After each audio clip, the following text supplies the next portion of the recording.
천지를 운행하시고 모든 만물의 참 주인 되신 하나님, 하나님의 백성을 사랑하시되 끝까지 영원히 사랑해 주시는 하나님, 그 하나님이 나의 하나님, 또 우리 이 시간 예배 가운데 나온 새강릉교회 모든 성도님들의 하나님이심에 감사드립니다. 아멘. 매서운 겨울 수요 저녁 시간에 저희들을 불러 모아 주시고 주님 앞에 나올 수 있는 은혜를 더하여 주시니 감사드립니다. 이 시간 주님, 우리의 연약함, 완악함, 마음속에 가득한 근심, 걱정 다 주님 앞에 내려놓기를 원합니다.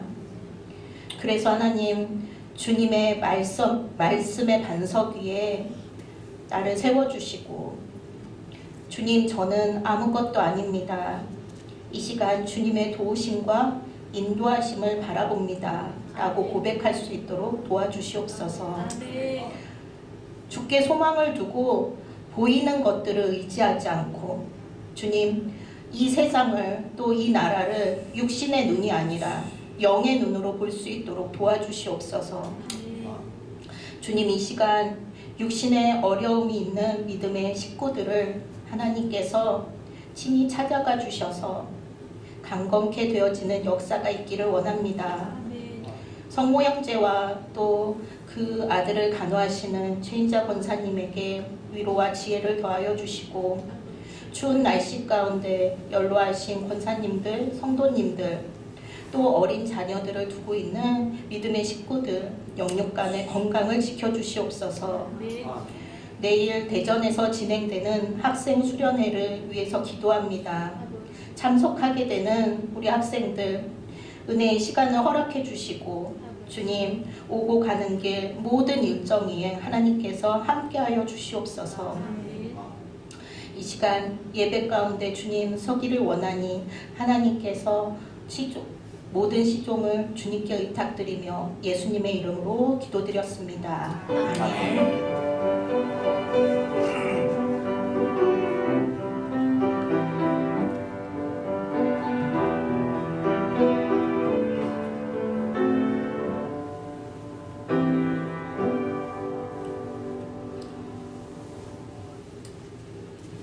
하나님께서 우리에게 주시는 말씀 창세기 22장 14절 한 절 말씀입니다. 시작.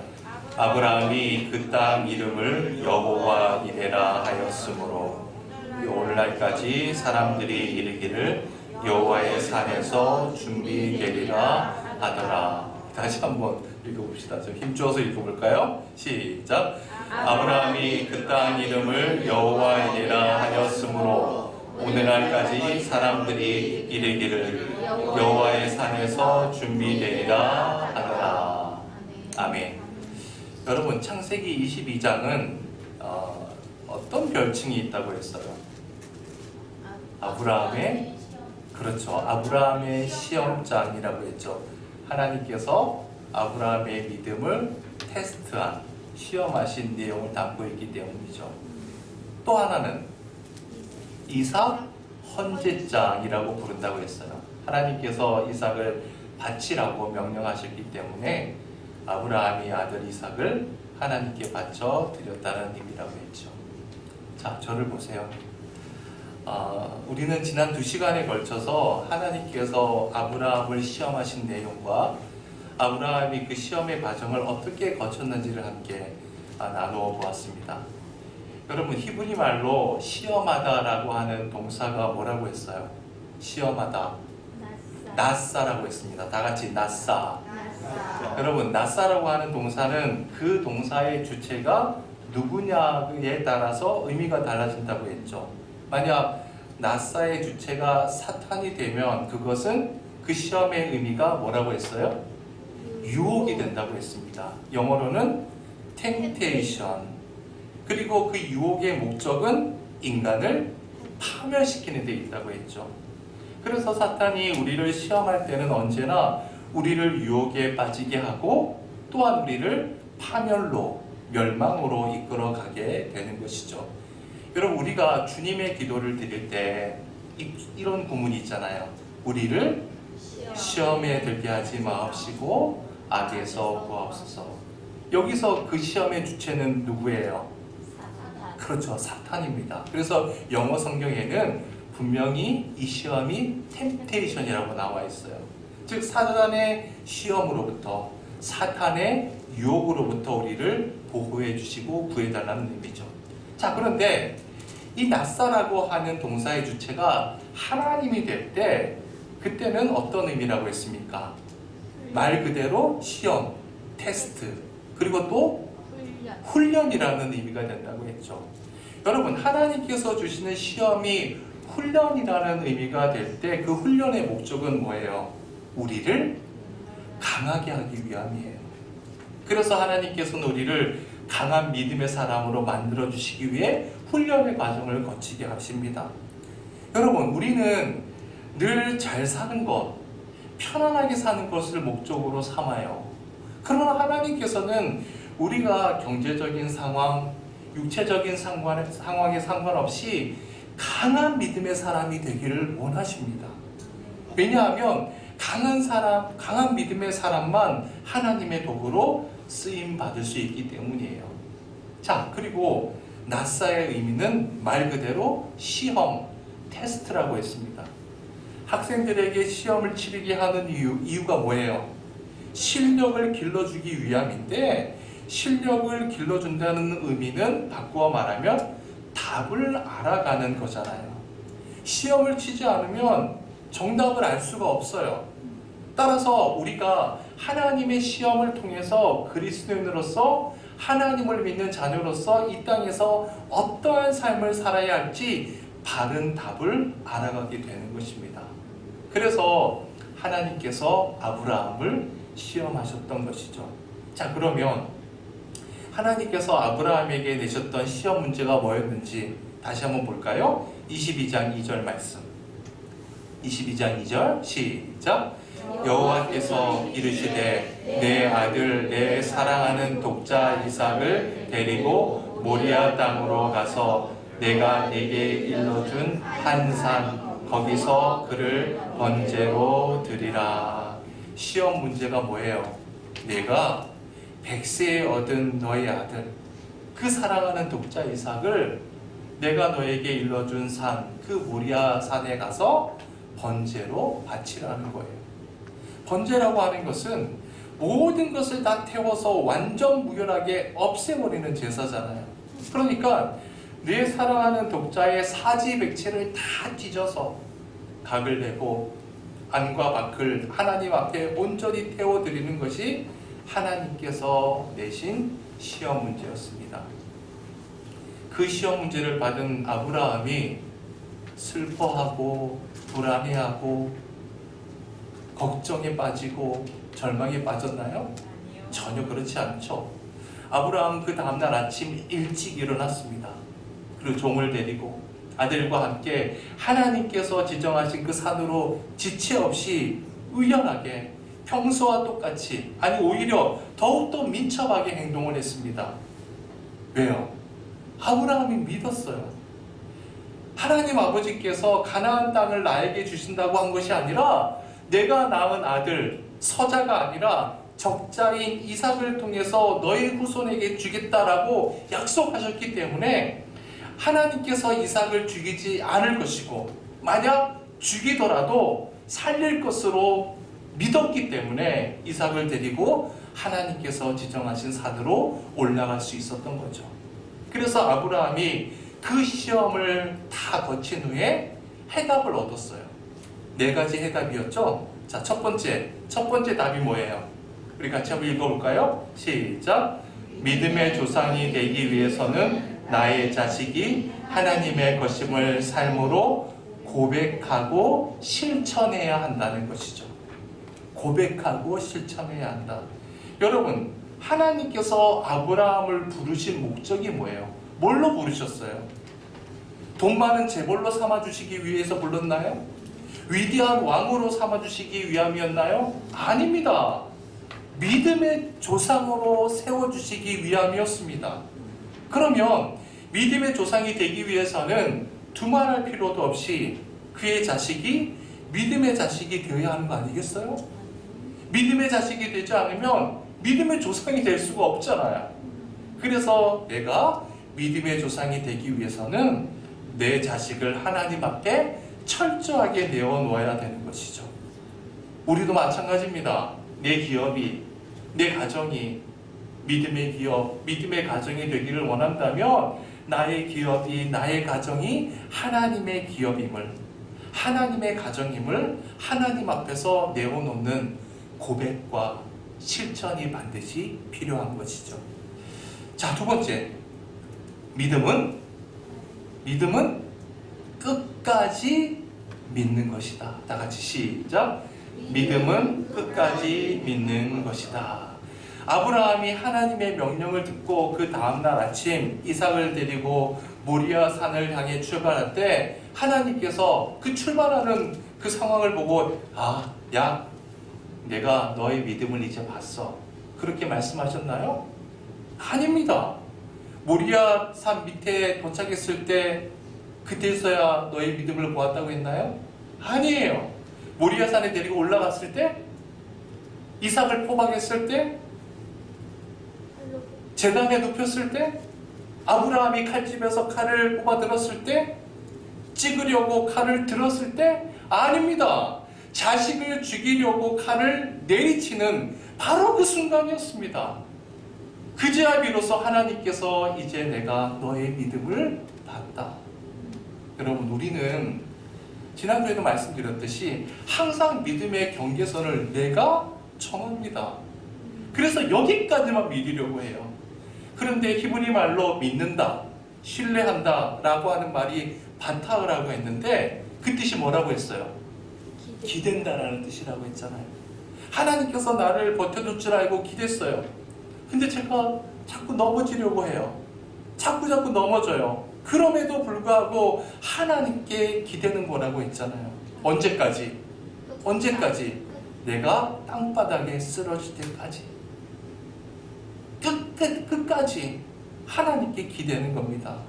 여러분, 이왕 하나님 믿는 것 끝까지 믿읍시다. 자, 세 번째 또 읽어볼까요? 세 번째, 아브라함이 얻은 답. 시작.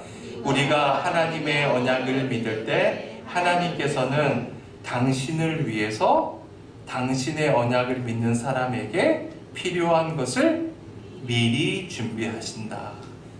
다시 한번 읽어볼게요. 시작. 우리가 하나님의 언약을 믿을 때 하나님께서는 당신을 위해서 당신의 언약을 믿는 사람에게 필요한 것을 미리 준비하신다. 여러분, 아브라함이 대체 뭘 믿었나요? 하나님의 말씀을 믿은 거잖아요. 만약 아브라함이 칼로 이삭을 찔러 죽였는데도 하나님께서 안 살려주신다? 그러면 하나님은 거짓말쟁이가 되는 것이죠. 그러니까 하나님께서는 당신이 하신 말씀, 즉 당신 자신을 위해서 그 말씀을 믿는 자를 책임져 주시는 겁니다. 그래서 하나님께서는 번제를 드릴 숫 양을 미리 준비해 주셨잖아요. 여러분, 잊지 맙시다. 우리가 하나님의 말씀을 믿을 때 하나님 아버지께서는 그 말씀을 주신 당신 자신을 위해서, 우리를 위해서가 아니에요. 당신 자신을 위해서 우리를 책임져 주시는 겁니다. 그리고 당신을 믿는 사람에게 필요한 모든 것을 미리 준비해 주시고 책임져 주시는 겁니다. 자, 네 번째, 아브라함이 얻은 답. 셰바크는 하나님의 은총의 손길이다. 시작. 셰바크는 하나님의 은총의 손길이다. 자, 하나님께서 미리 준비하신 숫 양이 어디에 걸려 있었어요? 숫풀에 걸려 있었죠. 숫풀. 그 숫풀을 히브리 말로 세바크라고 한다 그랬는데, 세바크의 뜻이 뭐라고 했어요? 덤불 또는 장애물이라고 했죠. 덤불, 장애물. 여러분, 지금이야 예루살렘 성전터가 있었던 모리아 산, 거기에 올라가면 그 길이 다 정비되어 있습니다. 하지만 4,000년 전 아브라함이 처음으로 모리아 산을 찾아갈 때는 그 길이 다 어땠겠어요? 다 덤불투성이었겠죠. 그 덤불을 헤치고 모리아산 정상까지 올라가고 그러는데 그 덤불이 얼마나 걸리적거렸겠어요. 장애가 되었겠어요. 그런데 하나님께서 이제 너의 믿음을 보았으니 너 아들에게 손대지 말라 라고 이야기함과 동시에 아브라함이 어떻게 했습니까? 고개를 들어서 좌우를 살펴보았잖아요. 하나님께서 내 아들을 죽이지 말라고 하셨다면 하나님께서 제물을 친히 준비해 두셨을 거라고 믿은 거예요. 그래서 살펴보았습니다. 아니라 다를까 수풀에 뭐가 걸려 있어요? 수량에 뭐가 걸려 있어요? 뿌리 수풀에 걸려 있는 겁니다. 생각해 보세요. 그 덤불이 없었으면 하나님께서 예비하신 그 양이 걸려줄 수가 없을 거 아닙니까? 그래서 그 양을 제물로 삼아서 하나님께 번제를 드렸습니다. 자, 그러니까 보세요. 모리아 산까지 올라갈 때는 그 수풀, 그 덤불은 내 인생의 가장 장애물처럼 보였는데, 고통처럼 보였는데, 아픔처럼 보였는데, 그것이 곧 하나님의 은혜였다는 겁니다. 여러분, 우리에게 건강의 세바크, 경제적인 세바크 있을 수 있습니다. 그러나 우리에게 있는 그 세바크는 결코 장애물이 아니고 그 세바크 때문에 우리는 나를 의지하지 않고 더욱더 겸손하게 하나님만 의지할 수 있는 것이죠. 그래서 더더욱 내가 약할 때 나를 강하게 하시는 그 하나님 아버지의 은총 속에서 살아갈 수가 있습니다. 자, 이처럼 하나님께서 아브라함에게 시험 문제를 주셨는데 그 시험을 통해서 아브라함은 얻어야 될 모든 해답을 다 얻었습니다. 그 과정을 통해서 아브라함은 명실공히 믿음의 조상으로 세워져 갔던 것이죠. 자, 이제 본문 봅시다. 14절 말씀 다시 한번 읽어보죠. 시작. 아브라함이 준비한 이름을 여호와 이레라 하였으므로 오늘날까지 사람들이 이르기를 여호와의 산에서 준비되리라 하더라. 아브라함이 덤불에 걸려있는 수장을 하나님 앞에 번제로 드렸습니다. 예배를 잘 드렸어요. 그리고 그 땅 이름을 뭐라고 했다고요? 여호와 이레. 거기다 공표를 쳐봅시다. 여호와 이레. 그리고 여러분 성경책을 한번 보세요. 여호와 이레 앞에 숫자가 있죠. 그리고 아래에 설명이 있습니다. 뭐라고 되어 있어요? 여호와께서 준비하신 적어보세요. 여호와께서 준비하신. 그렇습니다. 우리 하나님께서는 모든 것을 준비해 주시는 하나님이세요. 다른 말로 준비하다는 것은 예비해 주시는 하나님도 되는 것이죠. 예비해 주시는 하나님. 여러분, 본문 속에 지금 현재 아브라함의 나이가 몇 살이에요? 그렇죠.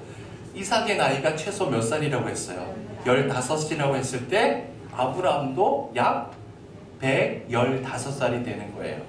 자, 그럼 보십시다. 창세기 12장 1절에서 아브라함이 하나님의 부르심을 받을 때의 나이가 몇 살이에요? 75세. 지금은 115세. 그러면 보세요. 아브라함이 하나님을 만난 지 몇 년이라는 세월이 지난 거예요? 40년이 지났습니다. 40년이라고 하는 인생의 여정 속에서 아브라함은 하나님에 대한 인식, 하나님에 대한 지식이 점점점 커져가는 거예요. 계속해서 확장되어 가는 겁니다. 발전해 가는 거예요. 우리가 지난번에 아브라함이 하나님에 대한 그 인식이 어떻게 발전되는지 개괄적으로 살펴보았잖아요.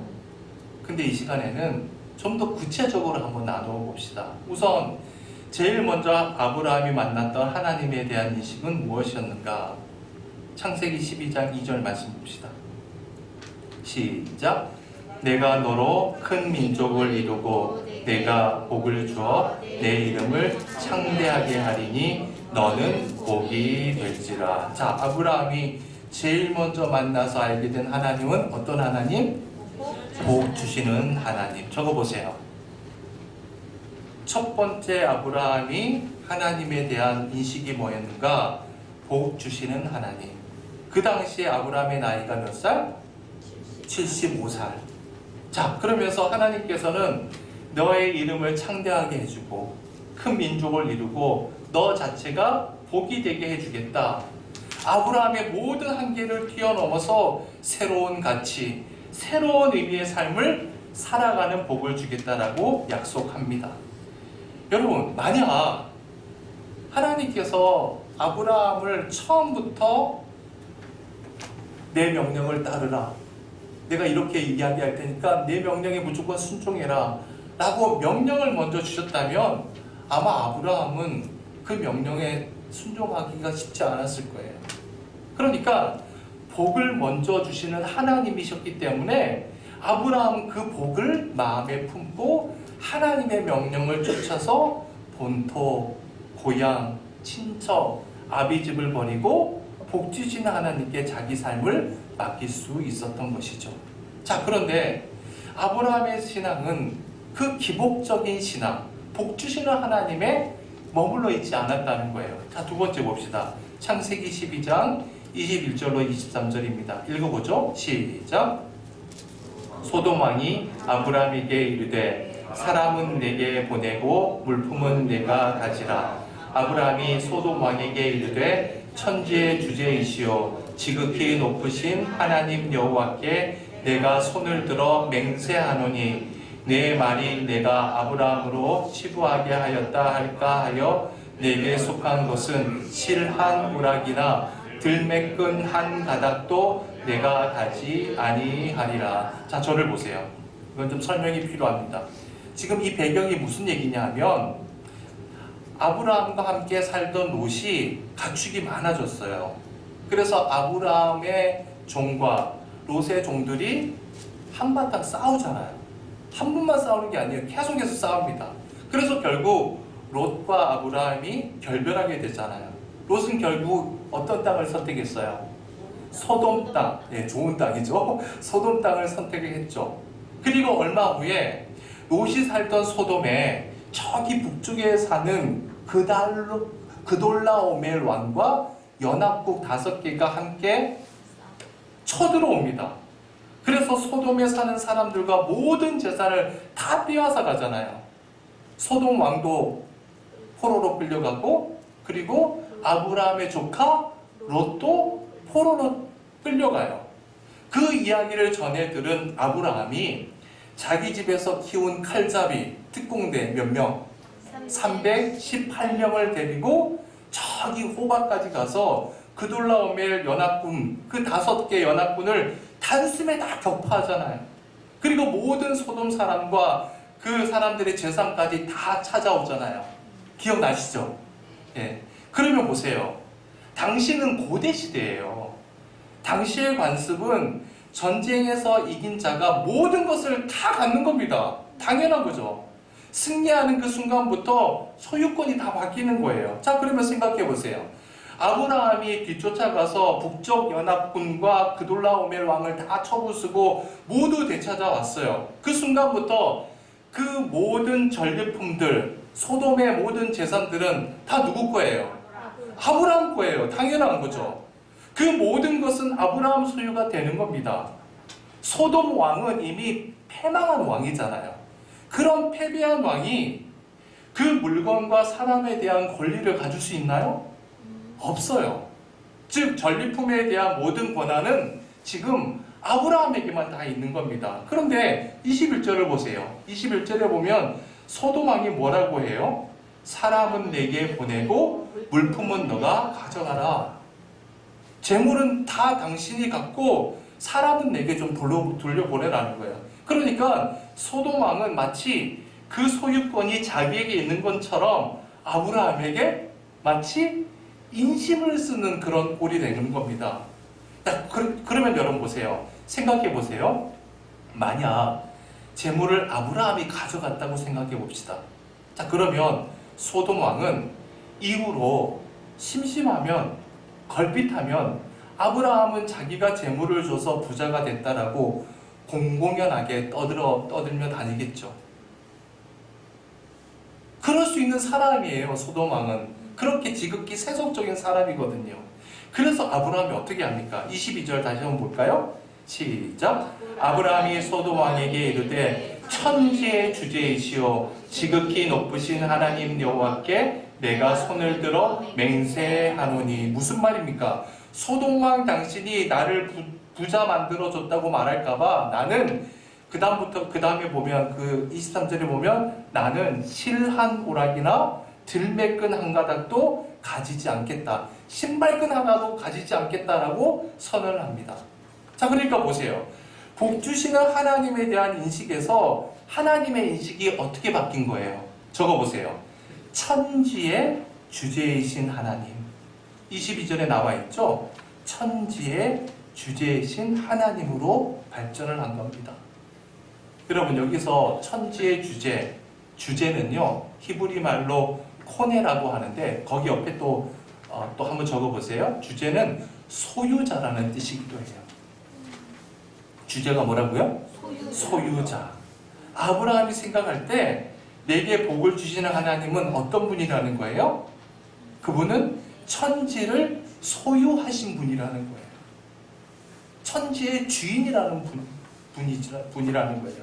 그분이 주시는 것만 내 거라는 거예요. 따라서 소돔 왕 당신은 나에게 재산을 줄 자리에 있는 그런 사람이 아니라는 겁니다. 나에게 정말 필요하면 하나님께서 주시는 것이고 나에게 필요 없으면 하나님께서 거두어 가시는 거예요. 그 모든 물건에 대해서는 하나님이 주장하시는 거예요. 그렇습니다. 천지의 주제 대신, 천지의 소유자 대신, 천지의 주인 대신 하나님께서 나에게 필요한 것만을 허락하시는 분이심을 아브라함이 믿었기 때문에 평생을 살아가는데 남에게 굽실거릴 필요도 없고 남 눈치 볼 필요도 없는 것이죠. 그래서 아브라함은 항상 주어진 것에 자족하면서 만족하면서 살아갈 수가 있었던 겁니다. 자, 두 번째 하나님이 어떤 하나님? 천지의 주제이신 하나님. 자, 세 번째 봅시다. 창세기 15장 1절 말씀 시작. 이후에 여호와의 말씀이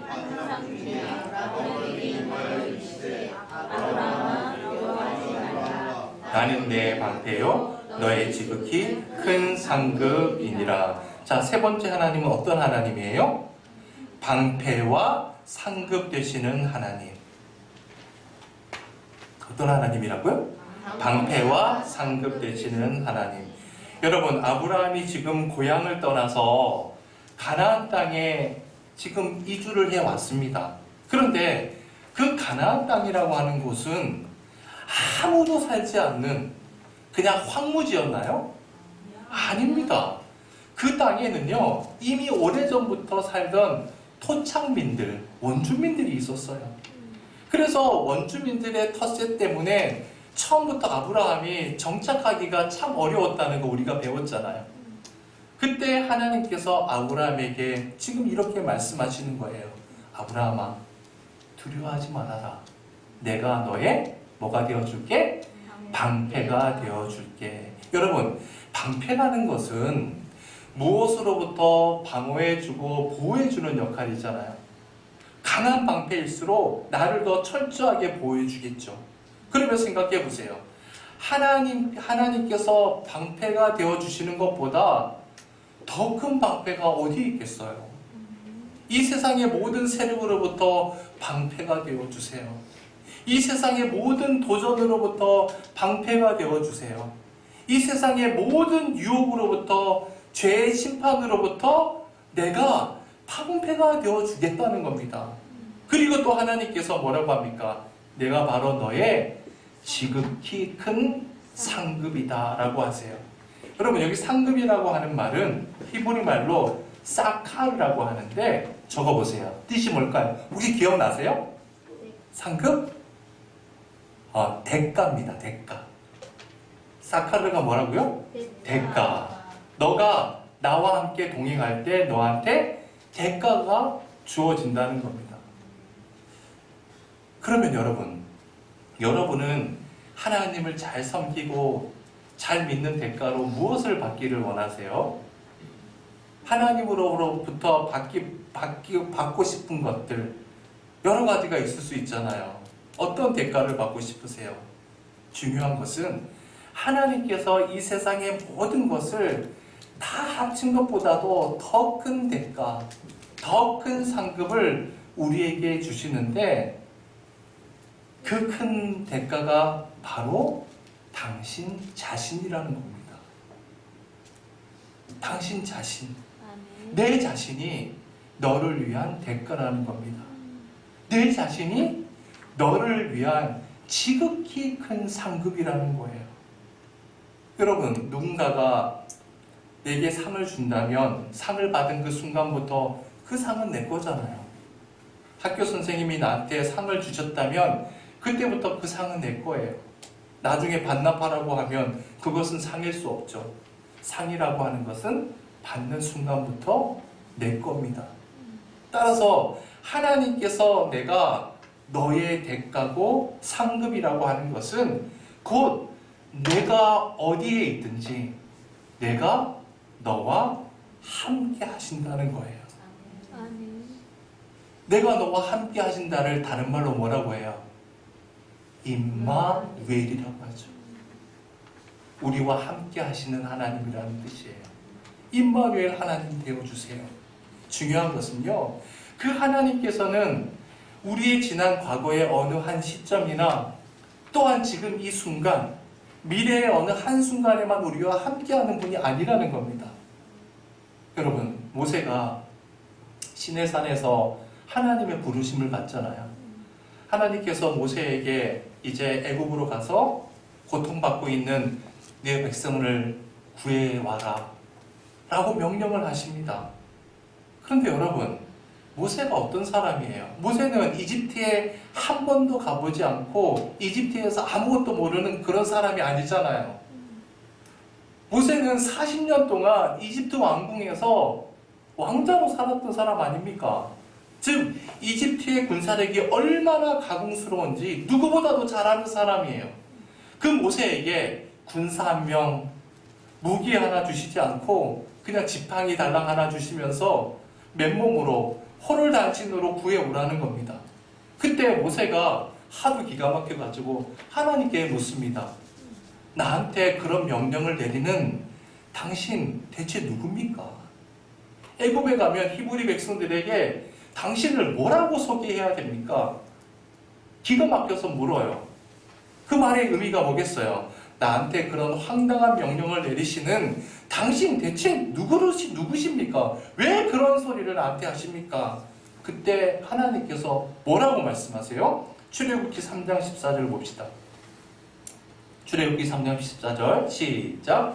하나님이 모세에게 이르시되 나는 스스로 있는 자이니라. 또 이르시되 너는 이스라엘 자손에게 이같이 이르기를 스스로 있는 자가 나를 너희에게 보내셨다 하라. 나는 스스로 있는 자다. 영어로 뭐라고 해요? I am who I am. I am who I am의 시제가 뭐예요?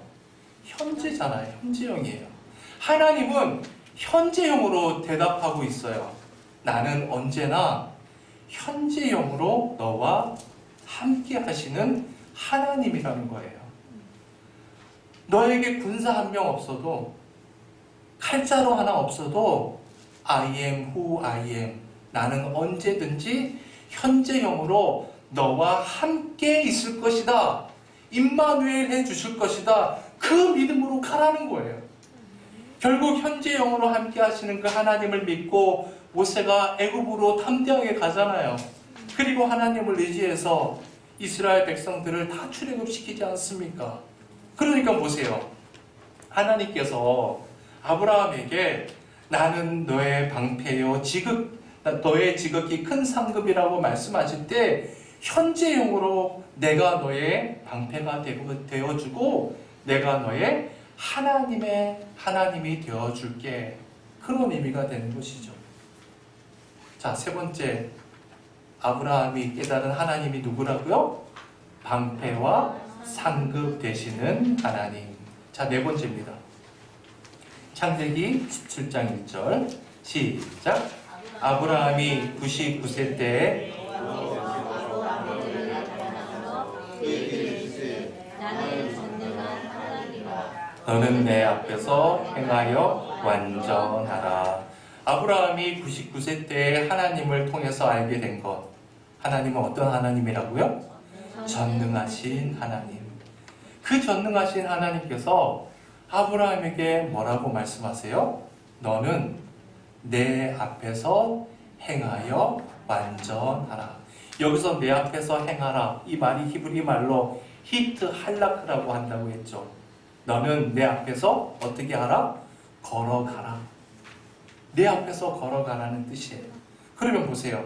전능하신 하나님께서 너는 내 앞에서 걸어가라 라고 말씀하신 의미는 하나님께서 너의 무엇이 되어준다는 거예요. 내가 너의 뒤에서 백그라운드가 되어줄게. 그러니까 너는 내 앞에서 걸어가면 돼 라는 그런 의미죠. 아브라함이 99세가 될 때까지 하나님께서 자식을 주신다고 했음에도 불구하고 자식을 주시지 않으니까 아브라함이 어떤 생각을 합니까? 내 집에 일하는 엘리에셀, 그 집사 엘리에셀을 양자로 삼을까? 또 그게 안 되니까 사라의 여종인 하갈과 동침을 하게 되고 서자 이스마엘을 얻자 이스마엘을 내 후사로 삼을까? 라는 생각을 하게 되잖아요. 그러자 하나님께서는 그게 아니라고 이야기합니다. 너가 할 수 없다고 해서 내가 할 수 없는 게 아니다. 나는 전능한 하나님이야. 엘샤다이의 하나님이야. 그러면서 너는 할 수 없어도 내 언약을 믿고 내 앞으로 걸어가야 돼. 그러면 내가 너의 백그라운드가 되어주겠다 라고 말씀하고 있는 것이죠. 그리고 내 약속이 이루어질 것을 말씀하십니다. 그래서 아브라함은 자신과 본질적으로 다른 그 전능하신 하나님을 믿음으로 그 전능하신 하나님께 자기 자신을 온전히 맡기게 되는 것이죠. 결국 그 전능하신 하나님을 믿음으로 아브라함 나이 100세 때, 사라의 나이 90세 때, 사라는 이미 생리가 끊어진 상태였음에도 불구하고 아들 이삭을 얻게 되잖아요. 네 번째 하나님이 어떤 하나님? 전능하신 하나님. 자, 다섯 번째. 창세기 21장 33절입니다. 시작. 아브라함은 그레스라에 산을 주고 거기서 영원하신 여호와의 이름을 불렀으며. 자, 전능하신 하나님을 알고 난 다음에 아브라함이 다시금 또 알게 된 하나님은 어떤 하나님이에요? 영원하신 하나님. 영원하신 하나님. 하나님은 10년만, 100년만 전능하신 분이 아니에요. 오늘만 전능하신 분이 아니에요. 그분은 영원히 전능하신 분이라는 겁니다. 여러분, 그렇습니다. 우리가 아무리 하나님을 잘 믿는다 할지라도 우리의 눈이, 우리의 시선이 영원하신 하나님에 집중되지 않으면 우리는 결국 이 세상을 목적으로 사는 우를 범하게 됩니다. 그래서 이 세상에서 얻어지는 것만 전부 하나님의 복이라고 생각하다가 그것이 나중에 독이 되는 경우가 얼마나 허다한지 몰라요. 따라서 이 세상뿐만 아니라 보이지 않는 영혼을 볼 때에만 세속적인 가치관을 벗어나서 영원하신 진리에 나를 맡길 수가 있게 되는 것이죠. 그래서 여러분 보세요. 아브라함이 21장 33절에서 영원하신 하나님을 안 다음에 22장에 가서 이삭을 바치라는 하나님의 시험을 통과하게 되잖아요. 내 아들은 죽어도 안 죽을 거야. 하나님께서 반드시 살리실 거야 라고 의심하지 않지 않습니까? 그런 고백을 할 수 있었던 이유 오직 하나밖에 없어요. 영원하신 하나님을 믿었기 때문 아닙니까? 자, 보세요. 이렇게 아브라함의 믿음의 수준은요 점점 높아지고 있습니다. 점점 성장하고 있어요. 자, 그리고 마지막 오늘 본문에 이르러서 다시 깨달은 하나님은 어떤 하나님이에요? 창세기 22장 14절 시작.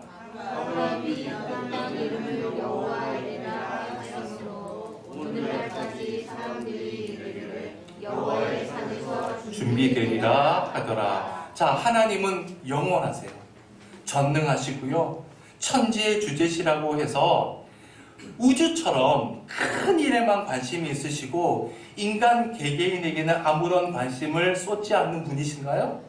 그렇지 않습니다.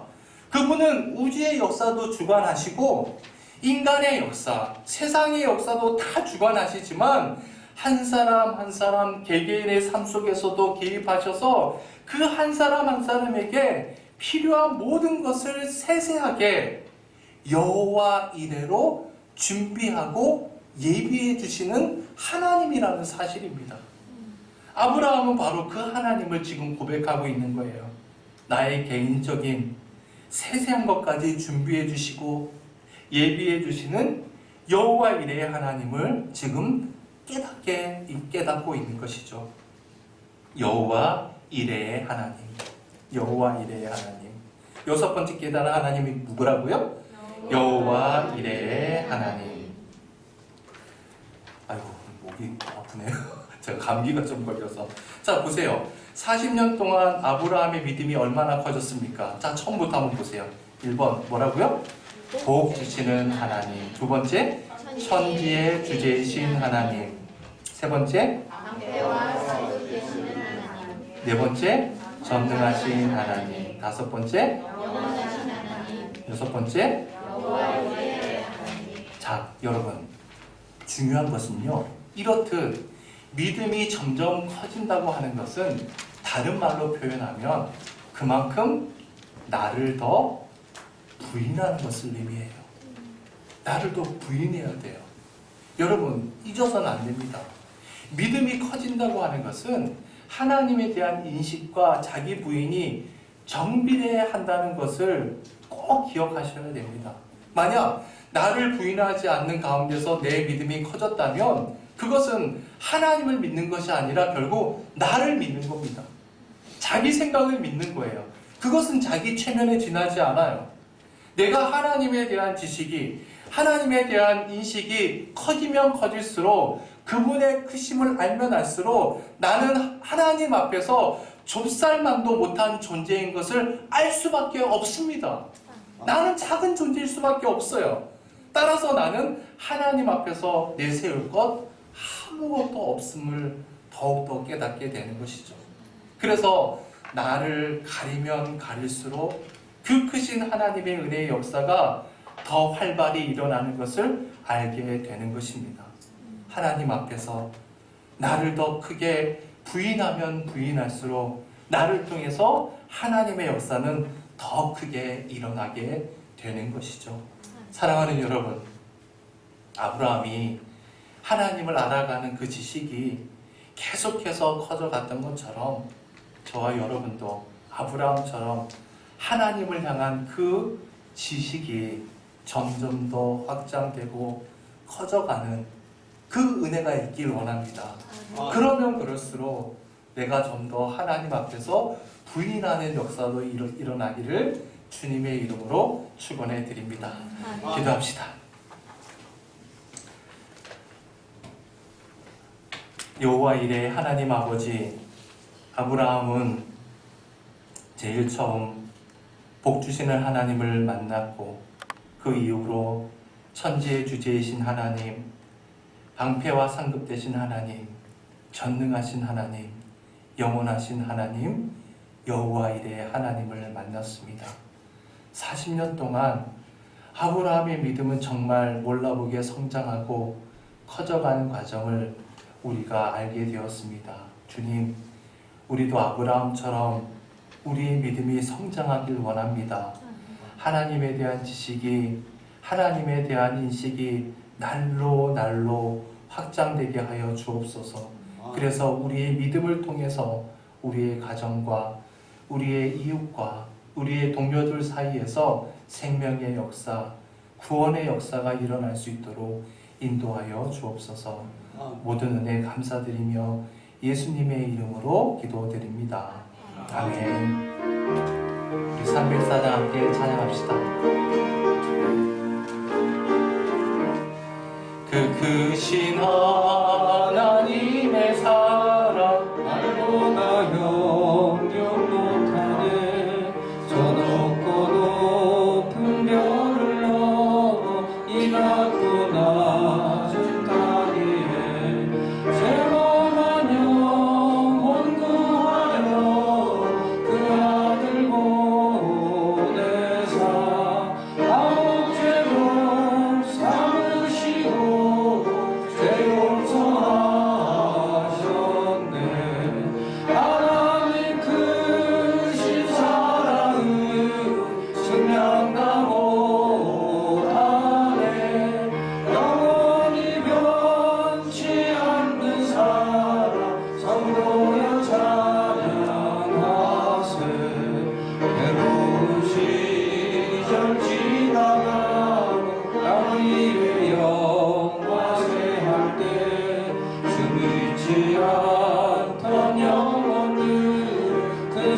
추위가 좀 온다고 합니다. 주말까지. 그래서 내일부터 좀 토요일까지는 우리 새벽 예배를 좀 각 가정에서 드리도록 하겠습니다. 착오 없으시기 바랍니다. 하늘에 계신 우리 아버지여, 이름이 거룩히 여김을 받으시오며 나라에 임하옵시며 뜻이 하늘에서 이룬 것 같이 땅에서도 이루어지이다. 오늘날 우리에게 일용할 양식을 주옵시고 우리가 우리에게 죄 지은 자를 사하여 준 것 같이 우리를 시험에 들게 하지 마옵시고 다만 악에서 구하옵소서. 그의 나라와 권세와 영광이 아버지께 영원히 있사옵나이다. 아멘.